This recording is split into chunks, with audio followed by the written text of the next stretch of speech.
तांदूळ 2 ते 3 दिवस न भिजवता बिना झंझट एकदम साध्या सोप्या तांदळाच्या पिठापासून आपण हे पापड बनवणार आहोत। हे एकदम मस्त आणि खुसखुशीत होतात बरं, आणि तळायला गेलं तर कढई देखील कमी पडते, इतके छान फुलतात हे।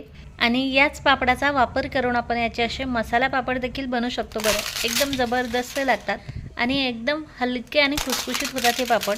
खरंच खूप साधी सोपी रेसिपी आहे आणि अगदी 20 ते 30 रुपयात आपण हे पापड बनवू शकतो। बाहेर जर तुम्ही हे मसाला पापड खायला जाल ना, एक पापड 30 ते 50 रुपयाला मिळतो, तेव्हा तेवढ्याच खर्चात तुम्ही वर्षभर पुरतील असे मसाला पापड घरच्या घरी बनवून ठेवू शकता। तर लगेच आपण याची रेसिपी पाहूयात। तर हे पापड बनवण्यासाठी मी 2 वाटी तांदळाचं पीठ घेतलेलं आहे। आता घरात आपण भाकरीसाठी जे तांदळाचं पीठ वापरतो ना, तेच इथे मी पापड बनवण्यासाठी घेतलेलं आहे। म्हणजे तांदूळ भिजवलेले वगैरे नाही आहे, फक्त तांदूळ स्वच्छ धुवून फॅन खाली सुकवून घेतले आणि नंतर ते दळून आणलेले आहे। आता आपल्याला तांदळाच्या पिठाची उकड काढायची आहे, त्यामुळे 2 वाटी पीठ घेतले तर 2च वाटी पाणी घ्यायचं आहे आपल्याला। आता या पाण्यामध्ये आपल्याला 1/4 चमचा काळी मिरी पावडर घालायची आहे, त्यानंतर 1/4 चमचा हिंग घालायचा आहे, मीठ घालायचं आहे आपल्याला यात पाऊण चमचा, आणि त्यानंतर पापड खार घालायचा आहे अर्धा चमचा। आता या पाण्याला ऑलरेडी खळखळून उकळी आलेलीच आहे, त्यामुळे हे मीठ आपल्याला पाण्यामध्ये एकदा व्यवस्थित मिक्स करून घ्यायचं आहे आणि त्यानंतर लगेच तांदळाचं पीठ यात घालायचं आहे। आता लगेच गॅस बंद करते मी, आणि आता हे पीठ आपल्याला पाण्यामध्ये एकदा व्यवस्थित मिक्स करून घ्यायचं आहे।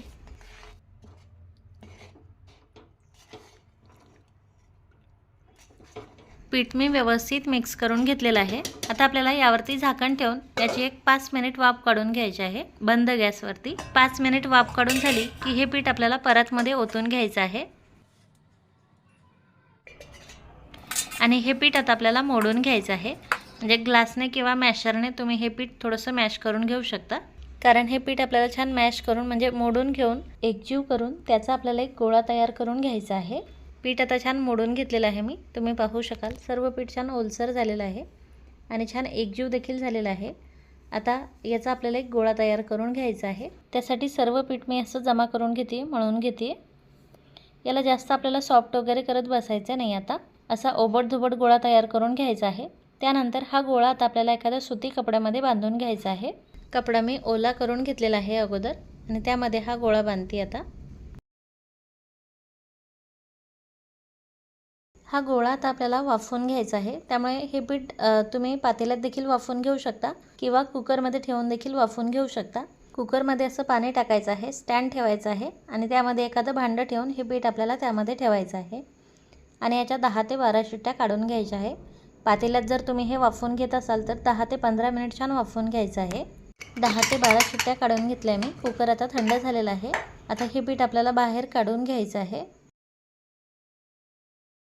आता हे पीठ आपल्याला छान मळून घ्यायचं आहे, सॉफ्ट करून घ्यायचं आहे, पण सुरुवातीला हे गरम असल्याने उलटण्याने किंवा एखाद्या चाकूच्या मदतीने हा गोळा आपल्याला अगोदर फोडून घ्यायचा आहे आणि त्यानंतर त्याला ग्लासने किंवा मॅशरने पुन्हा एकदा छान मॅश करून घ्यायचं आहे।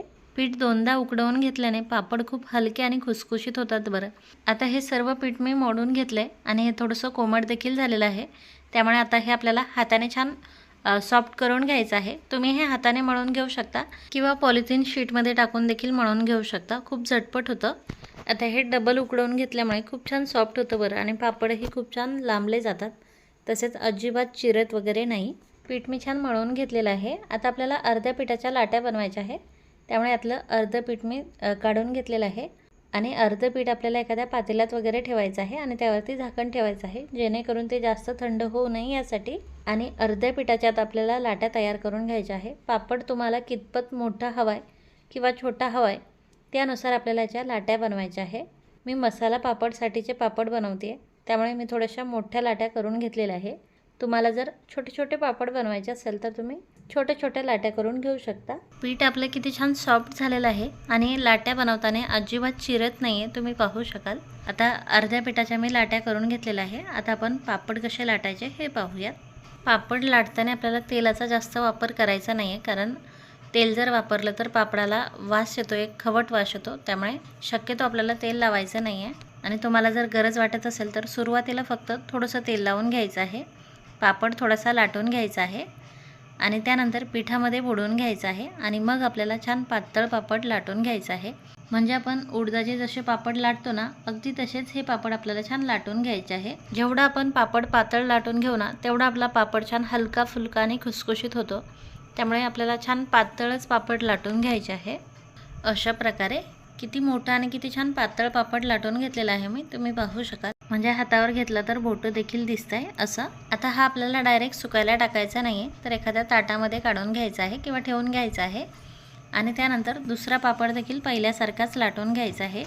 सुरुवातीला तेल न लावता लाटून घ्यायचा आहे आणि थोडासा लाटून झाला की मग आपल्याला पिठामध्ये बुडून किंवा लागेल तसं पीठ लावून आपल्याला हा छान पातळ असा लाटून घ्यायचा आहे. तसेच पापड आपल्याला चिरू द्यायचे नाही बरं, कारण पापड जर चिरले ना तर थोडा जरी धक्का लागला तरी पापड तुटतात. त्यामुळे शक्यतो आपल्याला पापड चिरू द्यायचे नाही आहे. कधी कधी पापड लाटता लाटता मध्यभागी पोळपाटाला पापड चिटकतो आणि तुटतो आणि मग आपण त्याला तसंच लाटतो. तसा जर पापड आपण बनवला आणि तो पापड सुकल्याच्या नंतर त्याला थोडा जरी धक्का लागला ना, लगेच त्याचे तुकडे पडतात.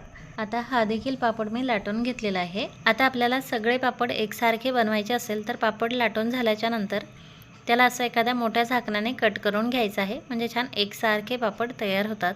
अशा प्रकारे आता सगळे पापड मी अशाच प्रकारे बनवून घेतलेले आहे.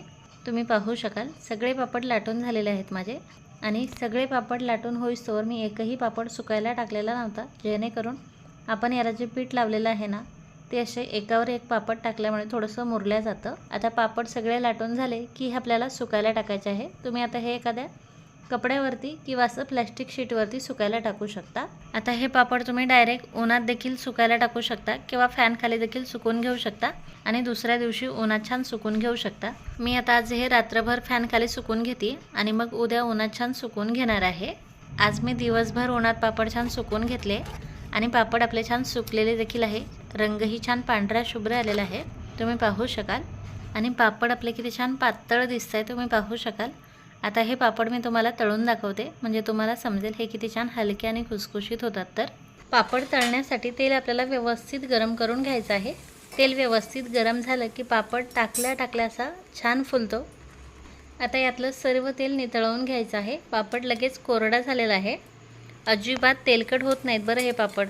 आपला दुसराही पापड तुम्ही पाहू शकाल किती छान फुललेला आहे. तर कढई देखील कमी पडते, इतके छान फुलता हे पापड. आणि याचं टेक्स्चर पाहूनच कळालं असेल तुम्हाला हे किती छान खुसखुशीत झालेले आहेत. तर आता हे पापड तुम्ही असेच देखील खाऊ शकता बरं, किंवा या पापडचे मसाला पापड देखील बनवू शकता.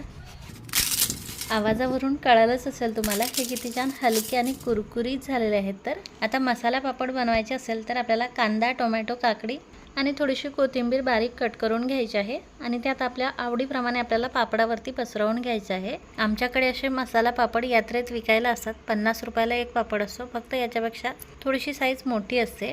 आता कांदा, टोमॅटो, काकडी पसरवून झाले की आपल्याला यावरती थोडंसं लाल तिखट पसरवून घ्यायचं आहे, थोडंसं मीठही पसरवून घ्यायचं आहे आणि त्यानंतर थोडासा चाट मसाला आपल्याला यावरती असा भरभरून घ्यायचा आहे. आता हा आपला मसाला पापड तयार आहे. तर आता अशाच प्रकारे तुम्ही देखील हे पापड बनवून ठेवू शकता आणि वर्षभर स्टोअर करून ठेवू शकता आणि पाहिजे तेव्हा त्याचे असे मसाला पापड तयार करून खाऊ शकता. तर रेसिपी एकदा नक्की ट्राय करा आणि व्हिडिओ जर आवडला असेल तर प्लीज व्हिडिओला लाईक आणि शेअर करा. पुन्हा भेटूयात आपल्या पुढच्या रेसिपीमध्ये. Bye bye.